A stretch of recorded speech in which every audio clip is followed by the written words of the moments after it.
Assalamualaikum warahmatullahi wabarakatuh. Salam jumpa dengan Suluh Berkah Channel. Kali ini Monef, monitoring dan evaluasi izin operasional di LPG Darul Iman Kota Probolinggo dengan menyampaikan materi pembinaan revitalisasi peran LPG bagi peradaban umat Islam. Bagi Anda yang baru bergabung dengan channel ini, jangan lupa subscribe, like, share, dan komen untuk keberlanjutan dari tali silaturahmi kita. Selamat menyimak dan menyaksikan. Alhamdulillah. Allahumma sholli wa sallim wa barik ala sayyidina Muhammad wa ala alihi wa ashabihi wa man irtadah ma ba'd. Yang sama-sama kita muliakan Bapak Kiai Haji Muhammad Taufik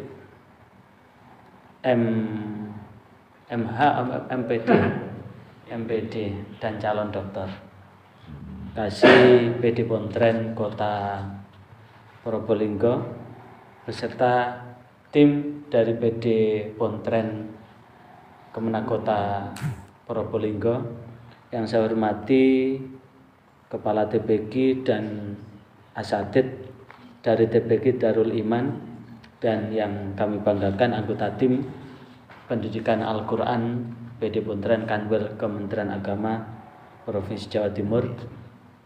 Hari ini kita sengaja silaturahim sekaligus melihat dari dekat kondisi keberadaan Taman Pendidikan Al-Quran, perkembangan Taman Pendidikan Al-Quran, melihat dari sisi legalitas dari lembaga.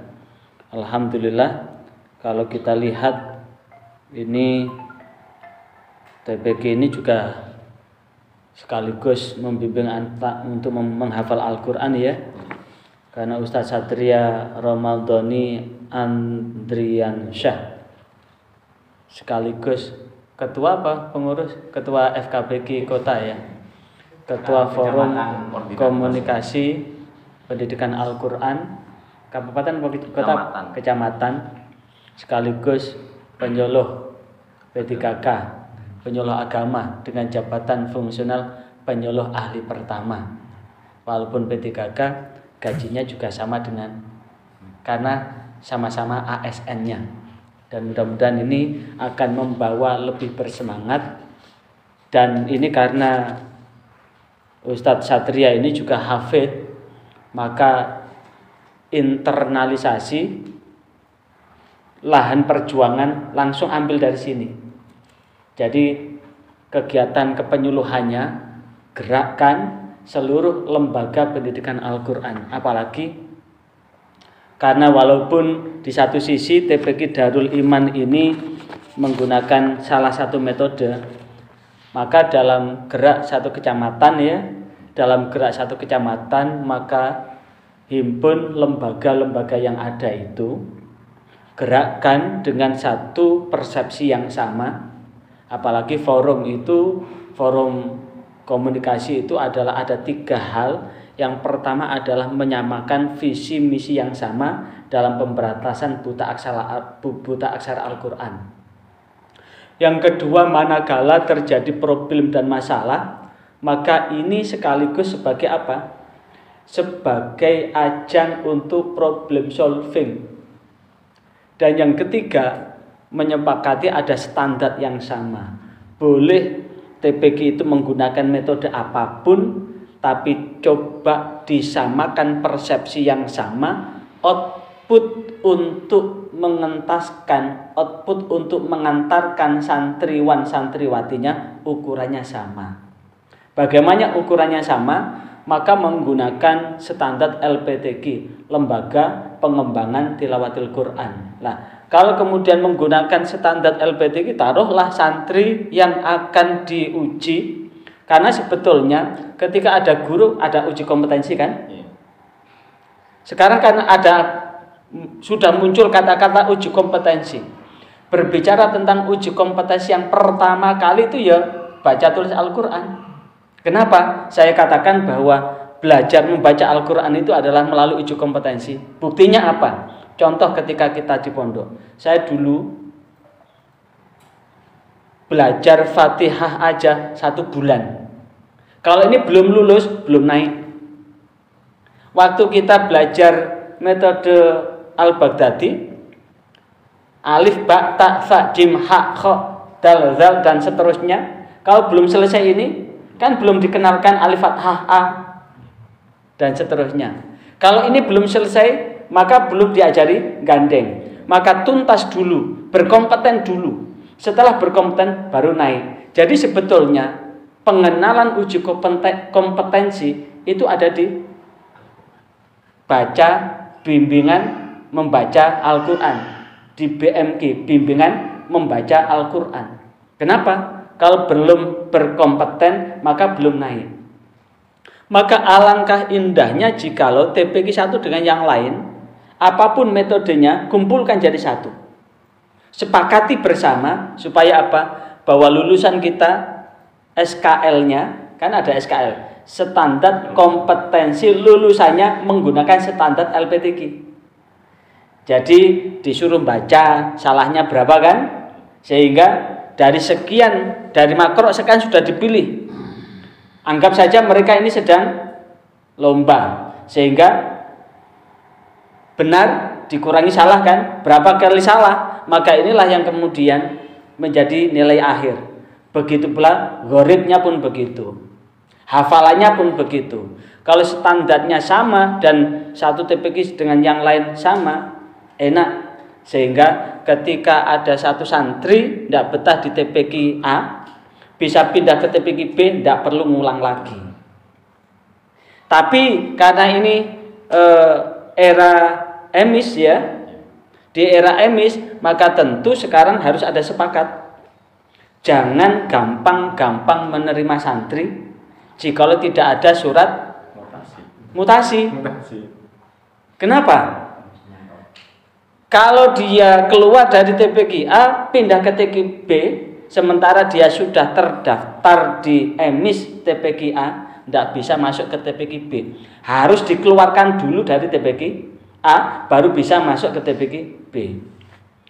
Di samping itu, orang tua itu gampang pindah, itu oportunis.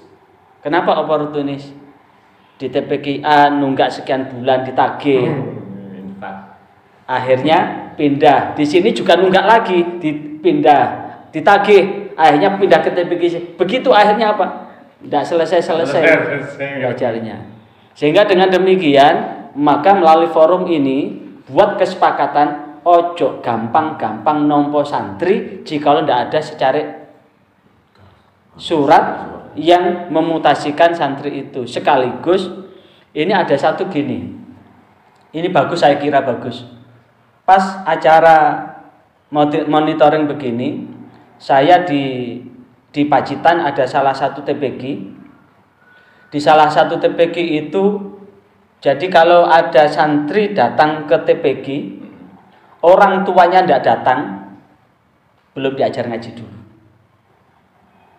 Cuma di TPQ itu sudah disiapin buku-buku bacaan. Jadi selama orang tua belum menyerahkan ke ustadz, maka anak itu tidak diajar. Tapi tetap dikasih fasilitas untuk membaca buku-buku. Terus tak tanya kenapa? Karena mentransfer ilmu itu harus ada sambung ruhiyah, sambung batinnya dengan orang tua. Kalau orang tua sudah masrahkan, maka tentu ada kontrak belajar. Kontrak belajar ini penting sebagai wujud komitmen apa? Komitmen orang tua betul-betul punya tanggung jawab. Karena apa?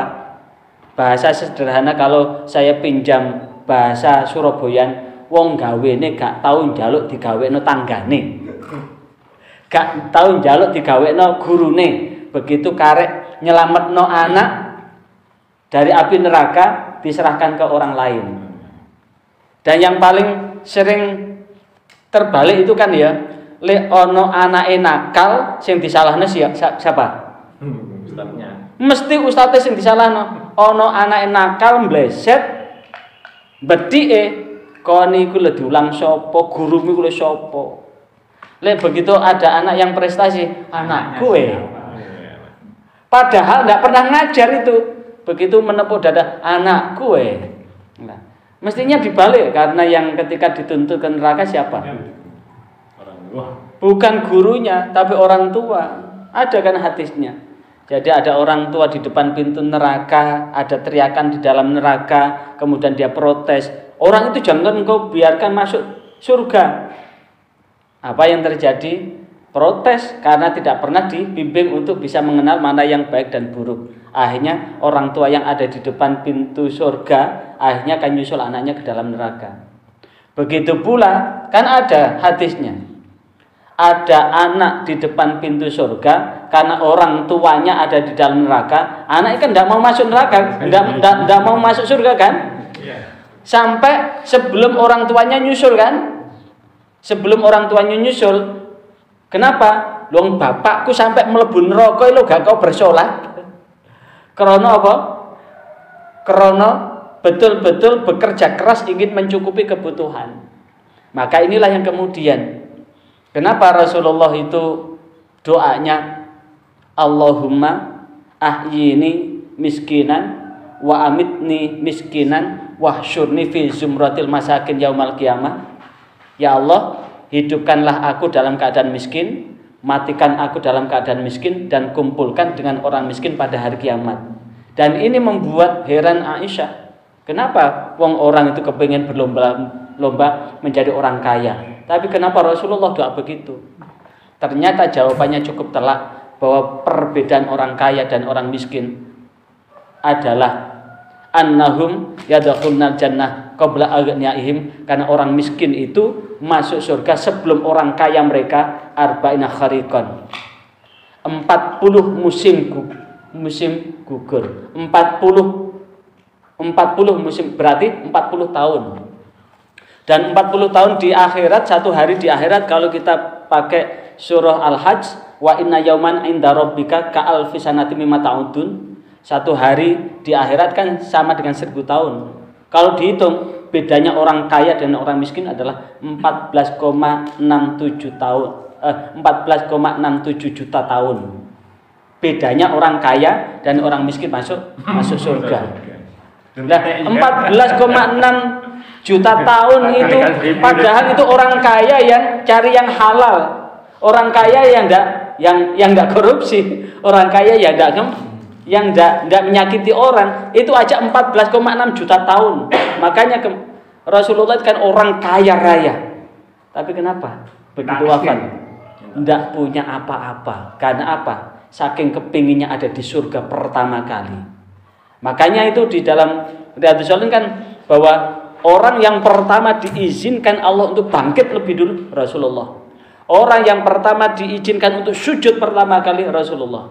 Orang yang pertama kali diizinkan untuk mengangkat kepalanya Rasulullah. Tapi ketika mengangkat kepala, tengok kanan, tengok kiri, cari umatku di mana. Akhirnya sahabat kan bertanya, bagaimana engkau bisa mengenali umatmu?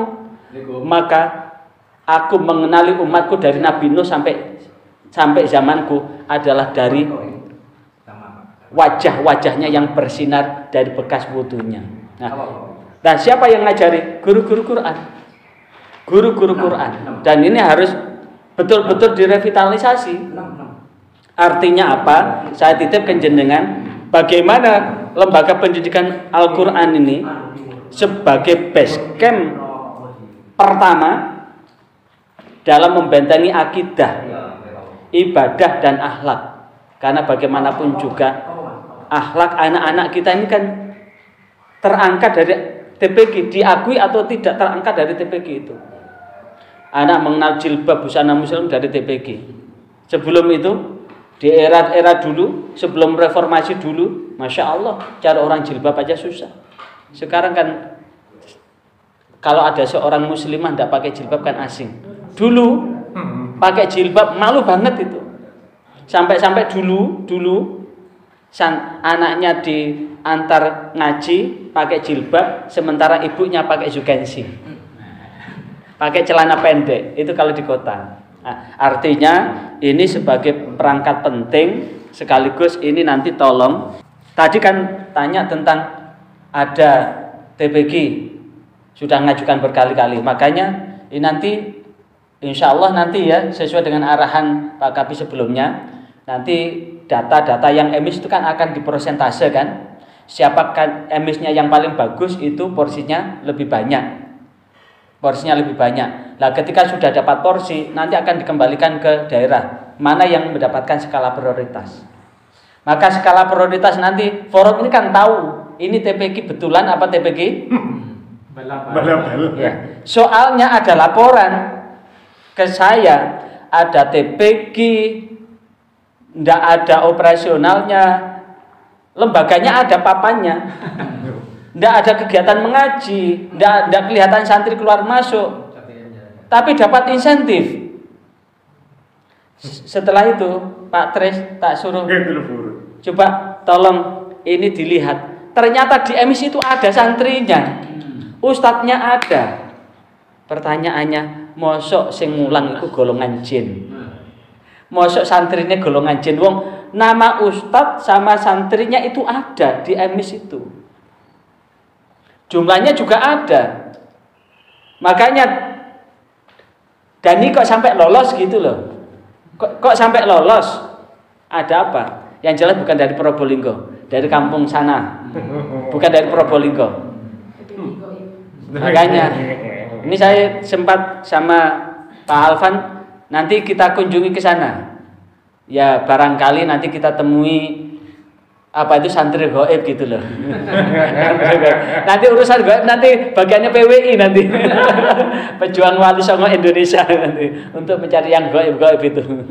Yang membuka alam gaib dari alam syahadah. Alam gaib dari ke alam syahadah. Karena itu mudah-mudahan tetap ya, mudah-mudahan barokah. Penyuluhannya tambah kokoh dan yakinlah bahwa siapapun yang berjuang di dalam Al-Quran dengan sungguh-sungguh maka tidak akan berkurang sedikit pun.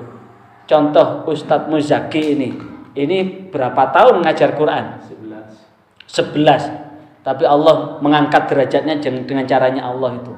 Bahkan saya temukan ya guru Quran. Yuk kalau lihat HR guru Quran itu kan 1 bulan 30 hari kan, hanya menghitung hari saking tidak bisa dihitung angka gitu loh. Tapi waktunya anak mondok ya bisa, anaknya sekolah bisa, bahkan ketika anaknya kuliah Allah itu jawab tidak tanggung-tanggung itu. Kebetulan yang tak ceritakan anaknya perempuan, diterima beasiswa Fakultas Kedokteran Universitas Airlangga dengan PBSB, program beasiswa santri berprestasi. Wis gak bayar kuliah, tiap bulan dapat living cost, dapat sembarang wis. Dan itu dikumpulkan. Begitu lulus, bapak ibu dijak umroh bareng. Dari uang ngumpulkan itu, wis gak biaya. Bondo apa? Bondo doa ngajari Quran santri. Karena itu yakinlah, nanti tolong ya sampaikan. Kok guru-guru Al-Quran yang Melayu Rono, Melayu Rene kejar setoran itu? Ada kan? Guru Quran yang kejar setoran itu jam 1 ngajar di TPQ A, jam 2 TPQ B, berarti paham. jam 3 di TPQ C. Dengan harapan supaya kan ada insentif ini. Mas Yo namanya tercantum di TPQ A, kan kecipratan banyak yang hancur. Model guru Quran yang begini nih banyak yang hancur, gagal di tengah jalan. Yo satu aja gali perjuangan dalam-dalam, nanti Allah akan memunculkan mata kehidupan dari segala arah. Dan itu saya sudah menemukan banyak sekali. Kalaupun toh tidak dirinya, insya Allah anak cucunya akan ditata sama Allah. Ya karena Rasulullah sendiri kan kaya, tapi kemudian wafat dalam kondisi tidak meninggalkan warisan kecuali meninggalkan akidah, ibadah dan akhlak yang mulia.